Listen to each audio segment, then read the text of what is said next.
국민의힘이 대통령 후보를 뽑는 한 주, 2주의 시작에 오늘 국민의당 안철수 대표도 세 번째 대권 도전을 공식 선언했습니다.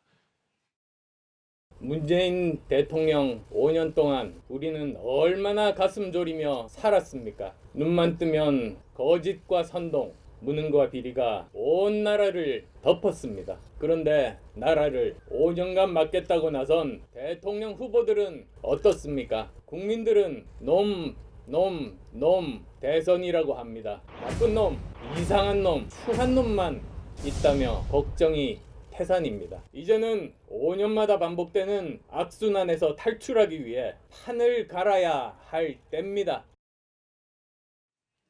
판을 갈아야 한다. 세 번째 대선에 출사표를 던진 안철수 국민의당 대표인데요.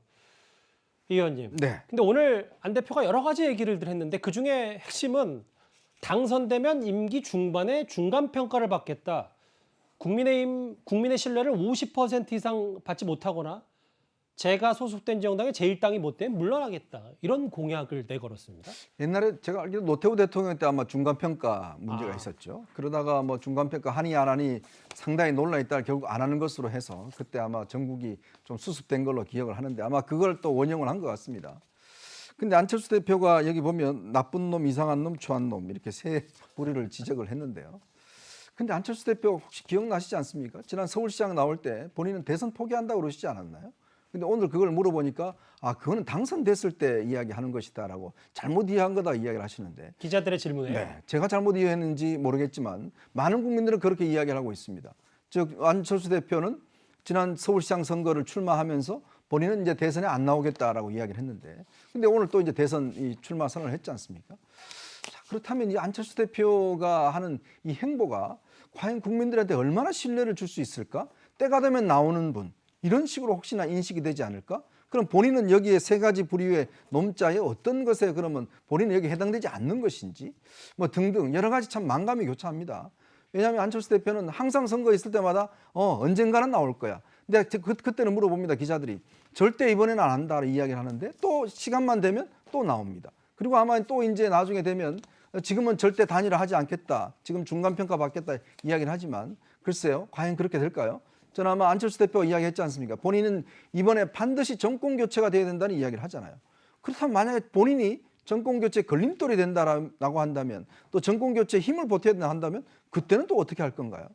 그러니까 참 이런 것들이 보면 결국 본인이 왜 대선에 나온지에 대한 저는 명분이 지금 굉장히 약한 게 아닌가라는 생각이 들어요. 그렇다면 지난번 아예 지방선거에 나오진 말든지 그랬어야 되는데 저는 지금의 정책 행로가 글쎄 이제 국민들한테는 조금 식상한 면이 있지 않는가 뭐 제 개인적인 느낌입니다. 예. 오늘 이렇게 안철수 대표까지 공식 등판을 하면서 벌써부터 국민의힘 후보들은 안 대표와의 친분을 강조하면서 단일화 얘기를 꺼냈습니다.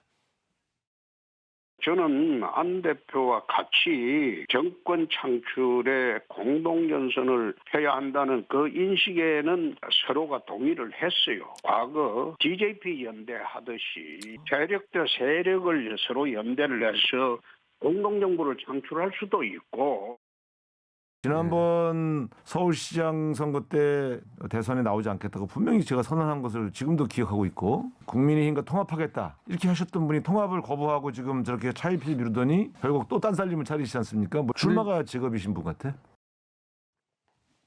야권에서는 뭐 비판을 꽤 쏟아냈는데 근데 홍준표 의원 공동정부를 창출할 수도 있다. 윤 전 총장 점심 저녁하면서 소통하고 있다. 이런 얘기를 했어요. 결국은 벌써부터 단일화 얘기가 나옵니다. 안철수 대표를 향해서.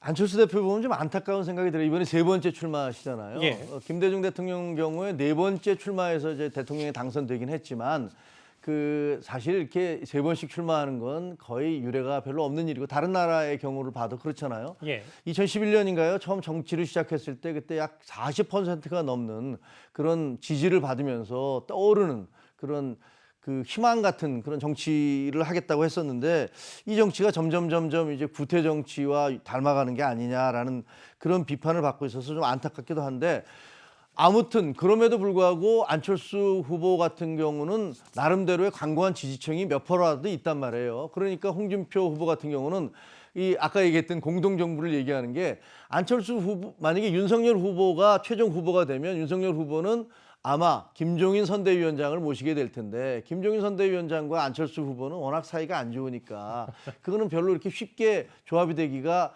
아마 용이하지는 않을 거예요. 예. 그렇기 때문에 뭐 먼저 치고 나가는 게 아닌가라는 생각이 들어요. 홍준표 후보 같은 경우는 뭐 내가 안철수와 같이 공동 정부를 만들겠다 뭐 이런 식의 얘기를 하는데 그거야 뭐 누가 되든 후보가 돼야 되는 거 아니겠어요? 또 윤석열 후보가 된다 하더라도 아마도 손을 안 잡고는 안 될 것이고 그러면 아마 안철수 후보도 결국은 본인이 이번에는 어떻게 해서든지 정권 교체를 하겠다라고 얘기를 했기 때문에 예. 최종적으로는 또 결단을 내리지 않을까 그런 생각이 드네요. 예. 오늘 여론조사 꽤 많이 보는데 이것만 짚고 다음 주제 갈게요. 눈치 좀 채셨죠? 여기에 갑자기 좀 낯선, 자주 보지 못했던 정치인 한 명이 등장하는데 바로 허경영 씨입니다. 공약으로 본 후보 호감도에서 물론 오차범위 내이긴 합니다만 안철수 대표가 하경영 대표에게 밀린다라는 호감도 조사 저희가 여론조사 어떻게 좀 받아들이면 될까요? 일단 정치인은 공약으로 평가받는 게 맞다는 생각이 우선 들고요. 예. 허경영 후보 같은 경우는 뭐 일군의 인기를 얻고는 있습니다만 이 대선 선거를 끝까지 하는 게 결코 쉬운 일이 아니기 때문에 안철수 후보의 저력을 우리가 평가절하할 수는 없다고 봅니다. 그래서 이 정권 교체 국면에서 안철수 후보와의 단일화 여부는 굉장한 이슈가 될 텐데요. 최근 몇 달 사이에 실제로 공개적으로 안철수 후보와 식사를 하고 대화를 하고 소통을 한 유일한 후보가 윤석열 후보이고 홍준표 후보 같은 경우는 지난 2017년에서 예. 단일화 못해서 결국 문재인 대통령이 당선되지 않았습니까? 그때 못했던 단일화를 5년 지나서 다시 하는 것 참 쉽지 않을 것 같다는 생각이 많이 듭니다. 알겠습니다. 국민의힘 문명의 한 주 초반에 국민의당 안철수 대표가 세 번째 대선 출사표를 던졌습니다. 이 소식은 여기까지입니다.